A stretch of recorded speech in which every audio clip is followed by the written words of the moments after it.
गौतम बुद्ध कहते थे, दुख बाहर नहीं है, दुख तुम्हारे मन में है। जब तक मन जागेगा नहीं, तब तक जीवन शुरू नहीं होगा। आज की दुनिया में करोड़ों लोग हैं, लेकिन इंसान अकेला है। भीड़ में खड़ा इंसान सबसे ज्यादा अकेला होता है, क्योंकि उसने खुद से रिश्ता तोड़ लिया है। उसने अपने मन को मशीन बना दिया है। सुबह उठते ही मोबाइल, रात सोते समय भी मोबाइल। सांसें चल रही हैं, लेकिन चेतना सो रही है। और बुद्ध यही कहते थे, जागो, क्योंकि सोया हुआ इंसान जी नहीं सकता, वो सिर्फ समय काटता है। आज का इंसान दुखी क्यों है, ये समझना बहुत जरूरी है, क्योंकि जब तक बीमारी की जड़ नहीं समझोगे, इलाज नहीं होगा। आज पैसा है, सुविधा है, टेक्नोलॉजी है, लेकिन शांति नहीं है। आज घर बड़े हैं, दिल छोटे हो गए हैं। आज कनेक्शन तेज है, लेकिन दिल का नेटवर्क टूट चुका है। सोशल मीडिया ने तुलना की बीमारी पैदा कर दी है। कोई आगे निकल जाए तो जलन, कोई पीछे रह जाए तो घमंड। दोनों ही मन को खा जाते हैं। मनोविज्ञान भी यही कहता है।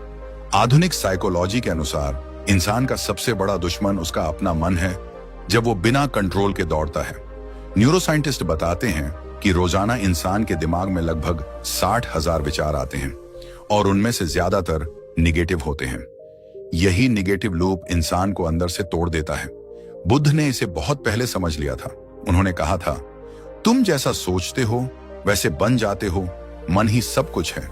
ये कोई मोटिवेशनल लाइन नहीं है, ये जीवन का विज्ञान है। जब मन दुखी है, शरीर थक जाता है। जब मन डर में है, भविष्य अंधेरा लगने लगता है। जब मन अतीत में फंसा है, वर्तमान मर जाता है।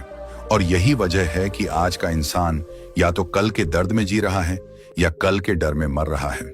किसी ने धोखा दिया, कोई रिश्ता टूटा, कोई सपना अधूरा रह गया। ये सब यादें मन में कांटे की तरह चुभती रहती हैं। बुद्ध कहते थे, जो बीत गया वो बोझ मत बनाओ, उसे सीख बनाओ। लेकिन हम क्या करते हैं? हम दर्द को सीने से लगा लेते हैं। हम अपने घावों को पहचान बना लेते हैं। हम कहते हैं, मेरे साथ ऐसा हुआ, मेरे साथ वैसा हुआ, और इसी कहानी में फंसकर पूरी जिंदगी निकाल देते हैं। मनोविज्ञान इसे विक्टिम माइंडसेट कहता है। जब इंसान खुद को पीड़ित मान लेता है, तब वो अपनी ताकत भूल जाता है। बुद्ध इसके ठीक उलट सिखाते हैं। वो कहते हैं, तुम कमजोर नहीं हो, तुम जागरूक नहीं हो। फर्क बहुत बड़ा है। कमजोर इंसान मदद मांगता है, जागरूक इंसान खुद को बदलता है। अब सवाल आता है, नया जीवन शुरू करने का मतलब क्या है? क्या नए कपड़े पहन लेना, नया शहर बदल लेना, नई नौकरी कर लेना? नहीं। बुद्ध के अनुसार नया जीवन बाहर नहीं शुरू होता, नया जीवन अंदर शुरू होता है। नया जीवन का मतलब है नई दृष्टि, नई सोच, नई चेतना, पुरानी आदतें छोड़ने का साहस। क्योंकि जब तक तुम पुराने पैटर्न में फंसे रहोगे, तब तक नया जीवन सिर्फ सपना रहेगा। मनोविज्ञान भी कहता है कि इंसान की 90% जिंदगी आदतों से चलती है। सुबह कैसे उठते हो, कैसे सोचते हो, कैसे रिएक्ट करते हो, यही तुम्हारा भविष्य बनाता है। बुद्ध कहते थे, आदतें ही चरित्र बनाती हैं और चरित्र ही भाग्य। इसलिए अगर आज से नया जीवन शुरू करना है, तो सबसे पहले मन की सफाई करनी होगी। जैसे घर में झाड़ू लगाते हो, वैसे ही मन में जमी धूल हटानी होगी। पुराने गुस्से, पुरानी शिकायतें, पुराने पछतावे, ये सब मानसिक कचरा है।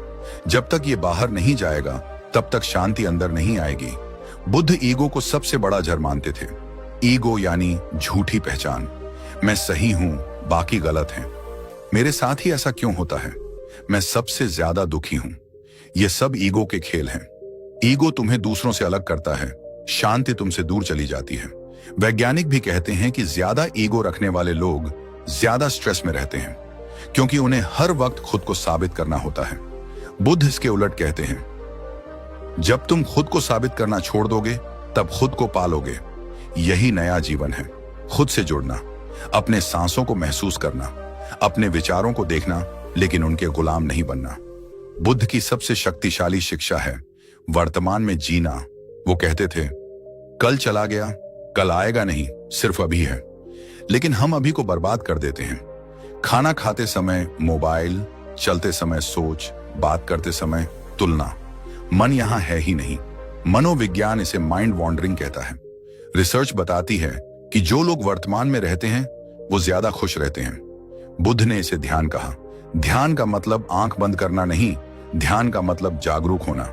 जब तुम सांस लेते हो और जानते हो कि तुम सांस ले रहे हो, यही ध्यान। जिंदगी दोबारा मौका नहीं देती, लेकिन अगर आज तुम जाग गए तो विश्वास करो, यही दिन तुम्हारे जीवन का सबसे बड़ा मोड़ बन सकता है। और अगर आज तुम जाग गए तो यही दिन तुम्हारे जीवन का सबसे बड़ा मोड़ बन सकता है। लेकिन अब सवाल यह है कि जागना कैसे है, क्योंकि जागने की बात करना आसान है, लेकिन जागृति तक पहुंचना कठिन लगता है। यहीं से गौतम बुद्ध की असली शिक्षा शुरू होती है। बुद्ध ने जीवन को एक सीधी भाषा में समझाया था। उन्होंने कहा था कि इंसान दुखी इसलिए नहीं है क्योंकि उसके पास कम है, बल्कि इसलिए है क्योंकि वह ज्यादा चाहता है। दुख का असली कारण बाहर नहीं है, दुख का बीज अंदर है। इच्छा, तृष्णा, अटैचमेंट। जब इंसान किसी चीज को पकड़कर बैठ जाता है, जब वह कहता है ये मुझे चाहिए ही चाहिए, ये इंसान मेरा है, ये सफलता मेरी पहचान है, तब वह खुद को जंजीरों में बांध लेता है। और फिर वही जंजीर धीरे धीरे दर्द बन जाती है। मनोविज्ञान भी यही कहता है। आधुनिक रिसर्च बताती है कि जितना ज्यादा इंसान बाहरी चीजों से अपनी खुशी जोड़ता है, उतना ही ज्यादा वह चिंता और डिप्रेशन की तरफ जाता है। क्योंकि बाहर की चीजें स्थायी नहीं हैं। लोग बदलते हैं, हालात बदलते हैं, शरीर बदलता है, लेकिन हम उन्हें पकड़कर बैठ जाते हैं। बुद्ध ने इसे नदी का उदाहरण देकर समझाया था। उन्होंने कहा था कि जीवन एक बहती नदी है। अगर तुम पानी को मुट्ठी में बंद करने की कोशिश करोगे तो हाथ खाली रह जाएगा, लेकिन अगर बहाव के साथ चलना सीख लो तो शांति मिल जाएगी। यही जीवन की फिलॉसफी है। छोड़ना सीखना। पकड़े रहना दुख है, छोड़ देना मुक्ति है। बुद्ध ने वर्तमान की शक्ति को सबसे बड़ा हथियार बताया। उन्होंने कहा था कि अतीत एक याद है, भविष्य एक कल्पना है, लेकिन वर्तमान एक वास्तविकता है। इंसान अपना पूरा जीवन उन दो चीजों में बर्बाद कर देता है जो है ही नहीं। वह या तो बीते हुए कल के दर्द को दोहराता रहता है, या आने वाले कल के डर से कांपता रहता है, और इसी में आज मर जाता है। मनोविज्ञान इसे टाइम ट्रैवलिंग माइंड कहता है, दिमाग का बार बार भटकना। रिसर्च बताती है कि जब इंसान वर्तमान में होता है, तब उसके ब्रेन में खुशी से जुड़े केमिकल ज्यादा एक्टिव होते हैं। और बुद्ध ने यह बात हजारों साल पहले कह दी थी। उन्होंने कहा था, जिसने इस पल को जीत लिया, उसने जीवन को जीत लिया। वर्तमान में जीने का मतलब यह नहीं कि जिम्मेदारियां छोड़ दो। वर्तमान में जीने का मतलब है जो कर रहे हो पूरी चेतना से करो। खाते समय खाना, चलते समय चलना, सुनते समय सुनना। आधा मन कहीं और मत रखो। जब मन एक जगह टिक जाता है तब शांति पैदा होती है, और यहीं से जागरूकता की ताकत शुरू होती है। अवेयरनेस। बुद्ध का पूरा मार्ग इसी एक शब्द पर टिका है, जागरूक होना। अपने विचारों को देखना, लेकिन उनमें डूबना नहीं। अपनी भावनाओं को महसूस करना, लेकिन उनके गुलाम बनना नहीं। जैसे कोई नदी किनारे बैठकर पानी को बहते हुए देखता है, वैसे ही अपने मन के विचारों को देखना। जब तुम यह करना सीख जाते हो, तब तुम्हें समझ आता है कि मन तुम नहीं हो। मन एक टूल है, और जब टूल मालिक बन जाता है तब जीवन बिगड़ता है। लेकिन जब इंसान मालिक बन जाता है और मन उसका नौकर, तब जीवन बदलता है। न्यूरोसाइंस भी कहता है कि जब इंसान अपने विचारों को ऑब्जर्व करना सीखता है, तब ब्रेन के स्ट्रेस सर्किट्स कमजोर होने लगते हैं और शांति से जुड़े हिस्से मजबूत होने लगते हैं। बुद्ध इसे विपश्यना कहते थे, खुद को देखना, खुद को समझना। बुद्ध मौन को भी बहुत महत्व देते थे। आज की दुनिया शोर से भरी है, मोबाइल की आवाज, लोगों की बातें, दिमाग का शोर। लेकिन असली शोर बाहर नहीं है, असली शोर अंदर है। विचारों का शोर, तुलना का शोर, चिंता का शोर। बुद्ध कहते थे, जब बाहर चुप हो जाओगे तब भी अगर अंदर शांति नहीं है तो तुम अब भी कैदी हो। मौन का मतलब बोलना बंद करना नहीं है, मौन का मतलब है मन को शांत करना। रोज कुछ मिनट खुद के साथ बैठना, बिना कुछ किए सिर्फ सांस को महसूस करना। मनोविज्ञान इसे मानसिक डिटॉक्स कहता है। रोज का मौन इंसान को भावनात्मक रूप से मजबूत बनाता है। यही वो जगह है जहां से नया जीवन आकार लेना शुरू करता है। अब अगर सच में नया जीवन शुरू करना है तो पहला नियम बहुत कठोर है, लेकिन सबसे जरूरी है, बीते कल को छोड़ना सीखो। क्योंकि जब तक तुम अतीत को पकड़कर बैठे रहोगे, भविष्य तुम्हारे पास आएगा ही नहीं। लोग कहते हैं, मैं भूल नहीं सकता। सच ये है कि तुम भूलना नहीं चाहते, क्योंकि दर्द भी एक आदत बन जाता है। इंसान अपने घावों से पहचान बना लेता है। लेकिन बुद्ध कहते थे, घाव तुम्हारा इतिहास हो सकता है, तुम्हारी पहचान नहीं। माफ करना इसलिए जरूरी नहीं है कि सामने वाला सही है, माफ करना इसलिए जरूरी है ताकि तुम आजाद हो सको। मनोविज्ञान भी कहता है कि जो लोग माफ करना सीख जाते हैं उनके अंदर गुस्सा और तनाव कम होता है, उनका दिल हल्का हो जाता है। माफ करना मतलब कमजोर होना नहीं है। माफ करना मतलब अपने मन की जंजीर तोड़ना है। बीते कल में फंसे रहने का सबसे बड़ा नुकसान यह है कि तुम आज का फैसला नहीं ले पाते। हर नया कदम उठाने से पहले पुराना डर सामने आ जाता है। पहले ऐसा हुआ था, फिर वैसा हुआ था, और इसी डर में पूरी जिंदगी निकल जाती है। बुद्ध कहते थे, जो इंसान हर दिन पुराने डर के साथ जीतता है वह हर दिन मरता है। अगर तुम्हें नया जीवन चाहिए तो पुराने दर्द से सीख लो, लेकिन उसे बोझ मत बनाओ, उसे अनुभव बनाओ, उसे बुद्धि बनाओ। इमोशनल बैगेज उतारो। मन का बोझ शरीर को भी बीमार करता है। वैज्ञानिक भी कहते हैं कि दबा हुआ गुस्सा और पुराना दुख शरीर की इम्यूनिटी को कमजोर करता है। इसलिए छोड़ो, आज ही छोड़ो। यही नई शुरुआत का पहला कदम है। दूसरा नियम और भी गहरा है। वर्तमान में जीना सीखो। अभी का पल सबसे ताकतवर है, क्योंकि यही वो जगह है जहां तुम कुछ बदल सकते हो। कल जा चुका है, कल अभी आया नहीं है, लेकिन अभी तुम्हारे हाथ में है। और हम इस अभी को मोबाइल की स्क्रीन पर बर्बाद कर देते हैं। खाते समय फोन, चलते समय फोन, सोते समय फोन, दिमाग कहीं और, शरीर कहीं और। बुद्ध कहते थे, जब शरीर और मन एक जगह नहीं होते तब जीवन आधा रह जाता है। खुद से जुड़ने का सबसे आसान तरीका है सांस। सांस हमेशा वर्तमान में होती है। जब तुम अपनी सांस को महसूस करते हो तब तुम अपने आप इस पल में आ जाते हो। मनोविज्ञान इसे एंकर टेक्निक कहता है। सांस को एंकर बनाओ और मन को वापस लाओ। रोज कुछ मिनट गहरी सांस लो। महसूस करो कि हवा अंदर जा रही है, बाहर आ रही है। बस इतना ही। यही माइंडफुलनेस की शुरुआत है। धीरे धीरे मन शांत होने लगता है, फोकस बढ़ने लगता है और अंदर एक स्थिरता पैदा होती है। प्रेजेंट ही पावर है। जो इस पल को जीना सीख लेता है वही जीवन को जीता है। अब तीसरा नियम सबसे जरूरी है। मन को ट्रेन करना सीखो, क्योंकि बिना ट्रेनिंग के मन सबसे बड़ा दुश्मन बन जाता है। मन तुम्हें डर दिखाता है, आलस सिखाता है, बहाने देता है। मन कहता है कल करेंगे, आज मूड नहीं है, छोड़ो यार, और इंसान मान जाता है। बुद्ध कहते थे, जिसने मन को जीत लिया उसने संसार जीत लिया। मनोविज्ञान भी कहता है कि डिसिप्लिन और मानसिक ट्रेनिंग से ब्रेन की संरचना बदल जाती है। इसे न्यूरोप्लास्टिसिटी कहते हैं। रोज 10 मिनट का अभ्यास भी दिमाग में नई वायरिंग बना सकता है। रोज कुछ समय खुद के साथ बैठो, अपने विचारों को देखो। जब नेगेटिव विचार आए उनसे लड़ो मत, बस उन्हें जाने दो। जैसे आसमान में बादल आते हैं और चले जाते हैं। धीरे धीरे तुम्हें एहसास होगा कि तुम विचार नहीं हो, तुम विचारों को देखने वाले हो। यही थॉट कंट्रोल टेक्निक है। कंट्रोल का मतलब दबाना नहीं, कंट्रोल का मतलब समझना है। जब तुम समझ जाते हो तब मन शांत होने लगता है। आत्मनिरीक्षण करो। हर दिन खुद से पूछो, आज मैंने क्या सीखा, आज मैंने कहां गलती की, आज मैं कल से बेहतर कैसे बन सकता हूं। यही ट्रेनिंग है, यही नया जीवन है।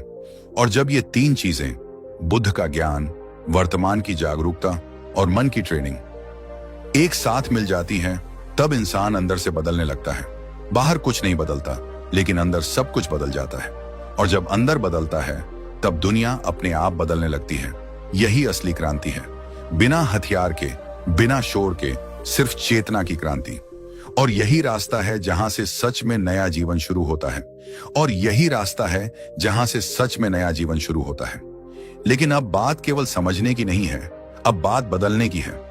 क्योंकि ज्ञान अगर आदतों में नहीं उतरा तो वह सिर्फ शब्द बनकर रह जाता है।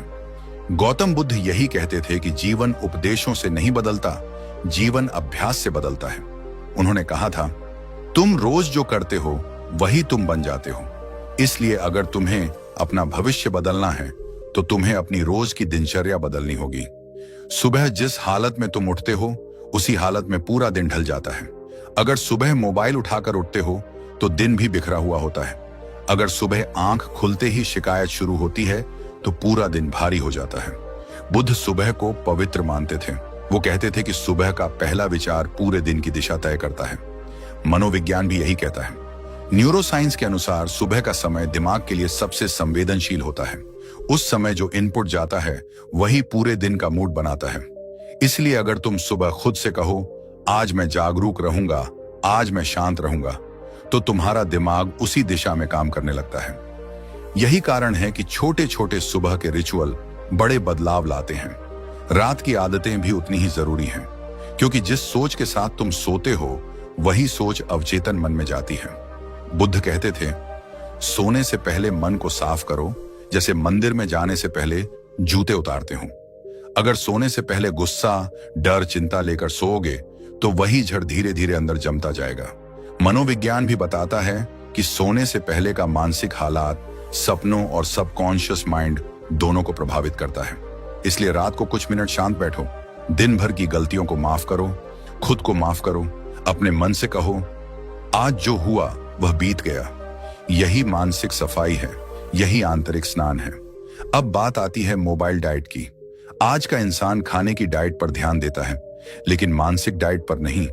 क्या देख रहे हो, क्या सुन रहे हो, किससे जुड़ रहे हो, यह सब मन का खाना है। अगर मन को दिन भर नकारात्मक खबरें, तुलना वाले पोस्ट, झूठी चमक दिखाओगे तो मन बीमार होगा ही। बुद्ध कहते थे, जो तुम देखते हो वही तुम बनते हो। आधुनिक मनोविज्ञान इसे कॉग्निटिव इनपुट कहते हैं। दिमाग वही बनाता है जो उसे बार बार दिखाया जाता है। इसलिए अगर जीवन बदलना है तो स्क्रीन का इस्तेमाल करना सीखो, स्क्रीन के गुलाम मत बनो। कुछ समय मोबाइल से दूर बैठो, खुद की आवाज सुनो। शुरुआत में डर लगेगा, खालीपन लगेगा, लेकिन उसी खालीपन में असली तुम बैठा है। वही जगह है जहां आत्मा बोलती है। सेल्फ डिसिप्लिन बुद्ध की शिक्षा का एक मजबूत स्तंभ था। उन्होंने कहा था कि बाहरी नियमों से नहीं, अंदर के नियमों से जीवन चलता है। सेल्फ डिसिप्लिन का मतलब खुद पर अत्याचार करना नहीं है। सेल्फ डिसिप्लिन का मतलब है खुद से किया गया प्यार। जब तुम खुद से कहते हो, आज मैं आलस नहीं करूंगा, आज मैं अपने लक्ष्य के लिए एक कदम चलूंगा, तो तुम खुद का सम्मान कर रहे हो। मनोविज्ञान भी कहता है कि जिन लोगों में सेल्फ कंट्रोल होता है वो लंबे समय में ज्यादा सफल और शांत होते हैं, क्योंकि वो तात्कालिक सुख के बदले दीर्घकालिक शांति चुनते हैं। बुद्ध भी यही सिखाते थे, क्षणिक सुख छोड़ो, स्थायी शांति पाओ। छोटे बदलावों की ताकत को कभी कम मत समझो। एक दिन में जीवन नहीं बदलता, लेकिन रोज थोड़ा बदलने से जीवन बदल जाता है। एक गिलास ज्यादा पानी, एक पेज किताब, 5 मिनट ध्यान, एक नेगेटिव आदत कम, ये सब मिलकर पहाड़ बना देते हैं। मनोविज्ञान इसे कंपाउंड इफेक्ट कहता है। बुद्ध इसे कर्म का नियम कहते थे। हर छोटा कर्म एक बीज है। आज जो बोओगे कल वही काटोगे। इसलिए रोज अच्छे बीज बो। यही आदतें धीरे धीरे तुम्हारी पहचान बन जाएंगी। और अब सबसे गहरी बात, खुद से प्यार करना सीखो, क्योंकि जब तक तुम खुद को कमजोर समझते रहोगे, दुनिया तुम्हें कमजोर ही समझेगी। बुद्ध कहते थे, तुम अपने सबसे बड़े मित्र भी हो और अपने सबसे बड़े शत्रु भी। खुद को कोसना, खुद को नीचा समझना, खुद से नफरत करना, ये सब अंदर का जहर है। मनोविज्ञान भी कहता है कि लो सेल्फ स्टीम इंसान को अंदर से तोड़ देती है। ऐसे लोग हमेशा दूसरों की मान्यता ढूंढते हैं, लाइक, तारीफ, पहचान। लेकिन बुद्ध कहते थे, जिसे खुद की मंजूरी मिल गई उसे दुनिया की जरूरत नहीं रहती। आत्मसम्मान बाहर से नहीं आता, आत्मसम्मान अंदर से पैदा होता है। जब तुम अपने वचन निभाते हो, जब तुम खुद से किए वादे पूरे करते हो, जब तुम अपने मूल्यों पर चलते हो, तब आत्मसम्मान बनता है। खुद से प्यार का मतलब यह नहीं कि तुम गलतियों को सही मान लो। खुद से प्यार का मतलब है खुद को सुधारने की जिम्मेदारी लेना, अपने अंदर की शक्ति को पहचानना। बुद्ध कहते थे, तुम वो हो जो जाग सकता है। तुम्हारे अंदर वही चेतना है, वही ताकत है, वही शांति है जिसे तुम बाहर ढूंढ रहे हो। तुलना इस दुनिया का सबसे खतरनाक जाल है। सोशल मीडिया ने इसे और तेज कर दिया है। कोई आगे है तो दुख, कोई पीछे है तो घमंड। दोनों ही आत्मा को कमजोर करते हैं। बुद्ध कहते थे, हर इंसान की यात्रा अलग है। मनोविज्ञान भी कहता है कि तुलना इंसान को कभी संतुष्ट नहीं होने देती। इसलिए अपनी यात्रा को सम्मान दो, अपनी गति को स्वीकार करो, अपनी कहानी को प्यार दो। जब तुम अपनी वैल्यू पहचान लेते हो, तब तुम्हें किसी की मंजूरी की जरूरत नहीं रहती। और जब खुद से प्यार जाग जाता है, तब अंदर एक आग जलती है। वो आग जो तुम्हें हर सुबह उठने की ताकत देती है। वो आग जो हार के बाद खड़ा होने की हिम्मत देती है। वो आग जो कहती है, मैं गिर सकता हूं लेकिन टूट नहीं सकता। बुद्ध इसी आग को चेतना कहते थे। जागरूक जीवन, सचेत जीवन, यही असली नया जीवन है। और यही वो जगह है जहां जीवन की सबसे सुंदर यात्रा शुरू होती है। लेकिन हर यात्रा किसी कहानी से जुड़ी होती है। इसीलिए अब तुम्हें एक इंसान की कहानी सुनाता हूं। कोई फिल्मी हीरो नहीं, कोई महान संत नहीं, बस एक आम आदमी, बिल्कुल तुम्हारी तरह। उसका नाम कुछ भी हो सकता है, क्योंकि उसकी कहानी लाखों लोगों की कहानी है। वह सुबह उठता था, लेकिन उठने का मन नहीं करता था। आंख खुलती थी, दिल भारी रहता था। नौकरी में मन नहीं लगता था, घर में शांति नहीं थी, दोस्तों के बीच भी खालीपन था। उसने बहुत कोशिश की खुश दिखने की, लेकिन अंदर एक टूटन थी। धीरे धीरे वह निराशा में डूबने लगा। उसे लगने लगा कि उसकी जिंदगी बेकार है, कि वह कुछ नहीं कर सकता। रात को सोते समय वही सवाल घूमता रहता था, मैं ऐसा क्यों हूं? मनोविज्ञान इसे लर्न्ड हेल्पलेसनेस कहता है। जब इंसान बार बार हार महसूस करता है तो वह कोशिश करना ही छोड़ देता है। वही हालत उसकी हो गई थी। लेकिन एक दिन कुछ बदला। कोई चमत्कार नहीं हुआ, कोई अचानक पैसा नहीं आया, बस एक बात उसके अंदर गूंज गई, अगर मैं खुद को नहीं बदलूंगा तो कोई नहीं बदलेगा। यही वो पल था जहां उसकी जिंदगी ने करवट ली। उसने सबसे पहले खुद को दोष देना बंद किया। उसने अपने अतीत को देखना शुरू किया, लेकिन रोने के लिए नहीं, सीखने के लिए। उसने माफ करना सीखा। उसने अपने मन की बातें लिखनी शुरू की। रोज सुबह कुछ मिनट शांति से बैठना शुरू किया। शुरुआत में मन भागता था, शरीर बेचैन होता था, लेकिन उसने हार नहीं मानी। बुद्ध कहते थे, जिसने धैर्य पकड़ लिया उसने आधी जीत हासिल कर ली। धीरे धीरे उसने मोबाइल कम किया, रात को जल्दी सोना शुरू किया, सुबह जल्दी उठने की कोशिश की। छोटे कदम थे, लेकिन लगातार थे। और मनोविज्ञान कहता है कि लगातार छोटे बदलाव दिमाग में नई आदतों का रास्ता बना देते हैं। कुछ महीनों में उसकी सोच बदलने लगी। पहले वह कहता था, मैं नहीं कर सकता, अब कहने लगा, मैं सीख सकता हूं। पहले वह डर से भागता था, अब डर को समझने लगा। यही उसका टर्निंग पॉइंट था। वही जगह जहां पुरानी जिंदगी खत्म हुई और नई जिंदगी शुरू हुई। और आज वह इंसान परफेक्ट नहीं है, लेकिन शांत है। अमीर नहीं है, लेकिन मजबूत है। प्रसिद्ध नहीं है, लेकिन जागरूक है। और यही असली जीत है। यही उम्मीद का संदेश है। अगर वह बदल सकता है तो तुम भी बदल सकते हो। अब बात करते हैं उस सबसे बड़ी दीवार की जो इंसान को रोकती है, डर। डर की जड़ बाहर नहीं होती, डर की जड़ अंदर होती है। डर असल में भविष्य की कल्पना है। बुद्ध कहते थे, जो अभी है उससे मत डरो, जो नहीं है उससे डरते हो। मनोविज्ञान भी यही कहता है कि डर दिमाग का एक सुरक्षा सिस्टम है, लेकिन जब यह जरूरत से ज्यादा एक्टिव हो जाता है तो इंसान को कैदी बना देता है। इसलिए डर से लड़ना नहीं है, डर को समझना है। जब डर आए खुद से पूछो, अभी इस पल सच में क्या खतरा है? ज्यादातर समय जवाब होगा, कुछ भी नहीं। ये सिर्फ मन की कहानी है। ओवरथिंकिंग भी इसी मन की बीमारी का नाम है। बार बार वही बात सोचना, वही सीन चलाना, वही डर दोहराना। बुद्ध कहते थे, मन को दो काम दो, या तो जागरूक रहो या तो भटकता रहेगा। मनोविज्ञान कहता है कि जब इंसान किसी काम में पूरी तरह डूब जाता है तब ओवरथिंकिंग अपने आप कम हो जाती है। इसलिए जब दिमाग ज्यादा सोचे तब शरीर को चलाओ, टहलने निकलो, गहरी सांस लो, कुछ लिखो, कुछ बनाओ। एक्शन मन को शांत करता है। यही वजह है कि बुद्ध कर्म को बहुत महत्व देते थे। सही कर्म मन को सही दिशा देता है। आलस भी एक बड़ा दुश्मन है। आलस का मतलब थकान नहीं है, आलस का मतलब है मन का विरोध। मन बदलाव से डरता है, इसलिए कहता है कल करेंगे। बुद्ध कहते थे, कल एक धोखा है।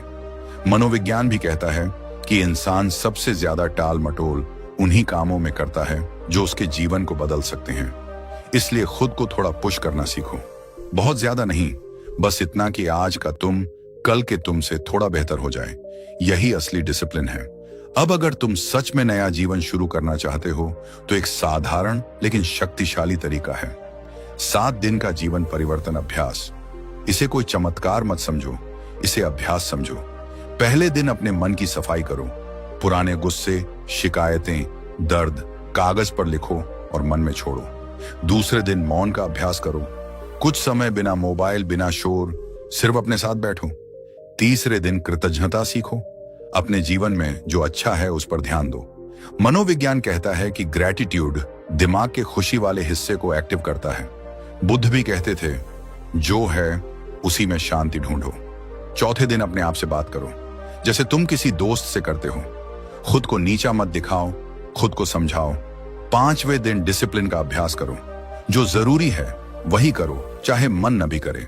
छठे दिन फोकस सीखो, एक काम पूरी चेतना के साथ। सातवें दिन एक्शन लो, कोई भी एक ऐसा कदम जो तुम टाल रहे थे आज उठा लो। छोटा हो सकता है लेकिन सच्चा हो। और जब ये 7 दिन पूरे होंगे तो शायद बाहर की दुनिया वही रहेगी, लेकिन अंदर तुम वही नहीं रहोगे। अंदर कुछ बदल चुका होगा, एक नई ऊर्जा, एक नई स्पष्टता, एक नई आग। बुद्ध कहते थे, एक दीपक दूसरे दीपक को जलाता है। जब तुम बदलते हो तब तुम्हारी रोशनी दूसरों तक पहुंचती है। अब इस पल जब तुम ये सुन रहे हो, अपने दिल से एक सवाल पूछो, क्या तुम सच में वही रहना चाहते हो जो तुम कल थे, या तुम आज से नया जीवन शुरू करना चाहते हो? फैसला तुम्हारा है। कोई गुरु, कोई वीडियो, कोई किताब तुम्हें नहीं बदल सकती जब तक तुम खुद नहीं चाहो। लेकिन जब तुम चाह लेते हो तब पूरी कायनात तुम्हारे साथ चलने लगती है। और यहीं से वो आखिरी मोड़ शुरू होता है जहां इंसान पहली बार सच में खुद को देखता है। यहां कोई ताली नहीं बजती, कोई शोर नहीं होता, कोई बाहर से आकर तुम्हें उठाता नहीं। यहां बस एक आवाज होती है, तुम्हारे भीतर की।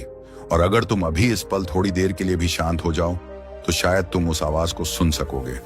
वो आवाज जो कहती है, तू टूटा नहीं है, तू बस सोया हुआ है।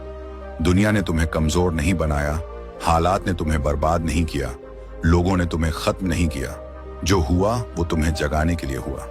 बुद्ध कहते थे, दुख एक शिक्षक है। दुख तुम्हें तोड़ने नहीं आता, दुख तुम्हें होश में लाने आता है। लेकिन हम दुख को सज्जा समझ लेते हैं। हम कहते हैं मेरे साथ ही क्यों, और वहीं अटक जाते हैं। अगर तुम थोड़ा गहराई से देखो तो पाओगे कि हर गिरावट ने तुम्हें कुछ सिखाया, हर चोट ने तुम्हें थोड़ा मजबूत बनाया, हर अकेलेपन ने तुम्हें खुद से मिलवाया। आज अगर तुम्हें लगता है कि तुम हार चुके हो तो यह मत भूलो कि हार वही मानता है जो लड़ना छोड़ देता है। मनोविज्ञान भी यही कहता है कि इंसान की असली शक्ति उसकी परिस्थितियों में नहीं, उसके निर्णयों में होती है। जिस दिन इंसान ये तय कर लेता है कि अब मैं बदलूंगा, उसी दिन दिमाग में नई राहें बननी शुरू हो जाती हैं। न्यूरोसाइंस इसे ब्रेन रिवायरिंग कहता है। बुद्ध इसे जागरण कहते थे। वो कहते थे, जागने वाला इंसान अंधेरे में भी रास्ता बना लेता है। अब अपने दिल पर हाथ रखकर खुद से कहो, मैं कमजोर नहीं हूं, मैं टूटा नहीं हूं, मैं बस सोया हुआ था और आज मैं जाग रहा हूं। यही वो पल है जहां अंदर की आग जलती है। ये आग गुस्से की नहीं है, ये आग बदले की नहीं है, ये आग है आत्मसम्मान की, ये आग है चेतना की, ये आग है उस इंसान बनने की जो तुम अंदर से बनना चाहते हो। बुद्ध कहते थे, खुद पर भरोसा सबसे बड़ा तप है। जब तुम खुद पर भरोसा करना शुरू करते हो तब तुम्हारी चाल बदलती है, तुम्हारी नजर बदलती है, तुम्हारी ऊर्जा बदलती है। लोग नहीं बदलते, तुम बदल जाते हो।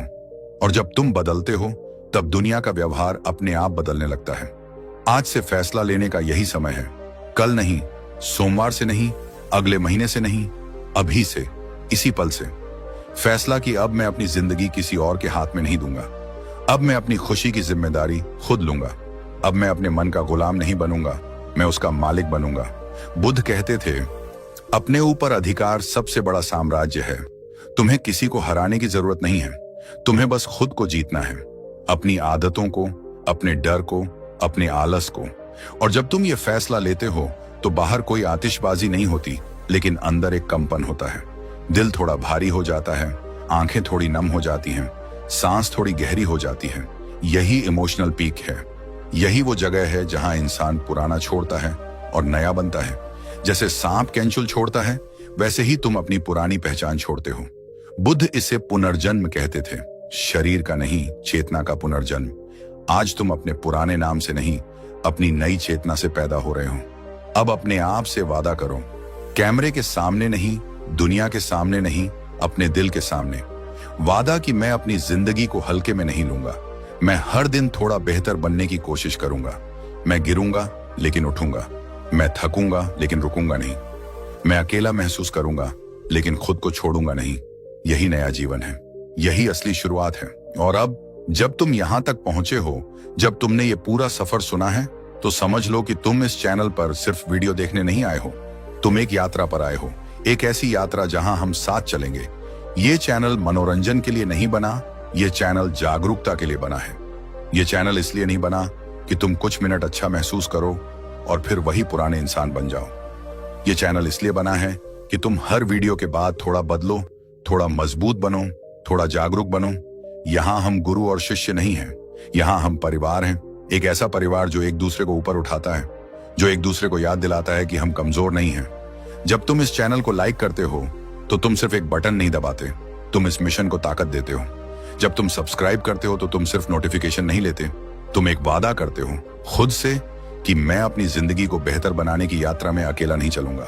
और अगर तुम सच में इस सफर का हिस्सा बनना चाहते हो तो अभी इसी पल इस परिवार से जुड़ जाओ, क्योंकि ये रास्ता आसान नहीं है, लेकिन ये रास्ता सच्चा है।